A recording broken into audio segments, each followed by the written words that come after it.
السلام علیکم ورحمۃ اللہ وبرکاتہ۔ حضرت انس رضی اللہ عنہ ابن نضر ایک صحابی تھے جو بدر کی لڑائی میں شریک نہیں ہو سکے تھے۔ ان کو اس چیز کا صدمہ تھا، اس پر اپنے نفس کو ملامت کرتے رہتے تھے کہ اسلام کی پہلی عظیم الشان لڑائی اور تو اس میں شریک نہ ہو سکا۔ اس کی تمنا تھی کہ کوئی دوسری لڑائی ہو تو حوصلے پورے کروں۔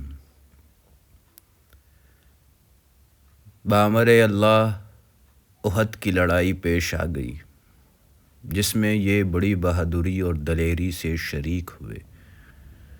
احد کی لڑائی میں اول تو مسلمانوں کو فتح ہوئی، مگر آخر میں ایک غلطی کی وجہ سے مسلمانوں کو شکست ہوئی۔ وہ غلطی یہ تھی کہ حضور اکرم صلی اللہ علیہ وسلم نے کچھ آدمیوں کو ایک خاص جگہ مقرر فرمایا تھا کہ تم لوگ اتنے میں نہ کہوں اس جگہ سے نہ ہٹنا کہ وہاں سے دشمن کے حملہ کرنے کا اندیشہ تھا۔ جب مسلمانوں کو شروع میں فتح ہوئی تو کافروں کو بھاگتا ہوا دیکھ کر یہ لوگ بھی اپنی جگہ سے یہ سمجھ کر ہٹ گئے کہ اب جنگ ختم ہو چکی، اس لیے بھاگتے ہوئے کافروں کا پیچھا کیا جائے اور غنیمت کا مال حاصل کیا جائے۔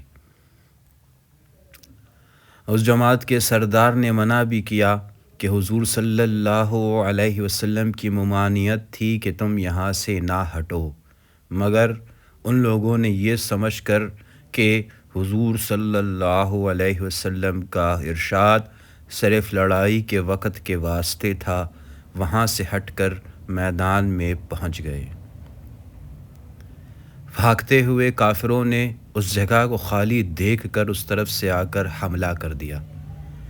مسلمان بے فکر تھے، اس اچانک بے خبری کے حملے سے مغلوب ہو گئے اور دونوں طرف سے کافروں کے نرغے میں آ گئے، جس کی وجہ سے ادھر ادھر پریشان بھاگ رہے تھے۔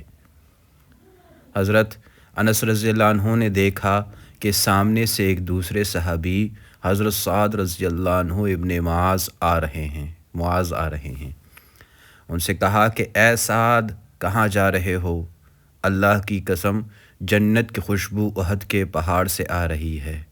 یہ کہہ کر تلوار تو ہاتھ میں تھی ہی، کافروں کے ہجوم میں گھس گئے اور اتنے تک کہ شہید نہیں ہو گئے، واپس نہیں ہوئے۔ شہادت کے بعد ان کے بدن کو دیکھا گیا تو چھلنی ہو گیا تھا۔ 80 سے زیادہ زخم تیر اور تلوار کے بدن پر تھے۔ ان کی بہن نے انگلیوں کے پھوروں سے ان کو پہچانا۔ خلاصے میں لکھتے ہیں کہ جو لوگ اخلاص اور سچی طلب کے ساتھ اللہ کے کام میں لگ جاتے ہیں، ان کو دنیا ہی میں جنت کا مزہ آنے لگتا ہے۔ یہ حضرت انس رضی اللہ عنہ زندگی ہی میں جنت کی خوشبو سونگھ رہے تھے۔ اگر اخلاص آدمی میں ہو جاوے تو دنیا میں بھی جنت کا مزہ آنے لگتا ہے۔ آپ نے ایک معتبر شخص سے، جو حضرت اقدس مولانا شاہ عبد الرحیم صاحب رائے پوری رحمۃ اللہ علیہ کے مخلص خادم ہیں، حضرت کا مقولہ سنا ہے کہ جنت کا مزہ آ رہا ہے۔ فضائل رمضان میں اس قصے کو لکھا جا چکا ہے۔ اللہم صلی علی محمد وعلی آل محمد کما صلیت علی ابراہیم وعلی آل ابراہیم انکا حمید مجید۔